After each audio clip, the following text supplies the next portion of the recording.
আমরা বাঙালিরা বিদেশ বলতে কি বুঝি জানেন? বিদেশ বলতেই আমরা বুঝি যে সৌদি, কাতার, দুবাই, মালয়েশিয়া এগুলোকে।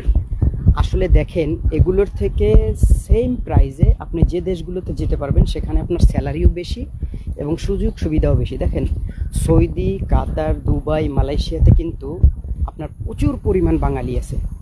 এত পরিমাণ বাঙালি আছে যে মনে করেন তারা এখন মানে এই দেশের লোক বের হলে তাদেরকেই তারা দেখতে পারে না, মনে হয় যে বাঙালি দিয়ে ভরা।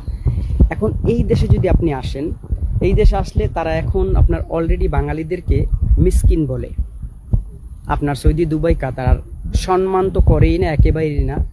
কিন্তু আমরা বিদেশ বলতে এটা কেন বুঝবো? দেখেন, সেম বাজেটে কিন্তু আমরা চাইলে আরও ভালো দেশে যেতে পারি। যেমন ধরেন যে আর্মেনিয়া আছে, তারপরে আপনার এই যে সার্বিয়া আছে, তারপর আপনার মিডল ইস্টের আরও অনেক দেশ আছে যেগুলোতে বাঙালি কম এবং চাহিদাও বেশি, কাজের চাহিদা বেশি। এগুলো আপনারা ট্রাই করবেন। আপনারা যদি সৌদি, কাতার, মালয়েশিয়া এগুলো নিয়ে সবসময় পড়ে থাকেন, এটা আপনাদের জন্য ভুল। কারণ এগুলোতে যারা আছে তাদের কাছে যদি আপনারা জিজ্ঞেস করেন, তারা আপনাকে বলবে যে তারা কি অবস্থাতে আছে। এখানে তারা অনেক বছর চাকরি করে তারপর আবার ইউরোপে যাওয়ার চেষ্টা কেন করে জানেন? কারণ এখানে কোনো সম্মান নেই এক, আর আমাদেরকে সবাইকে মিসকিন বলে তারা।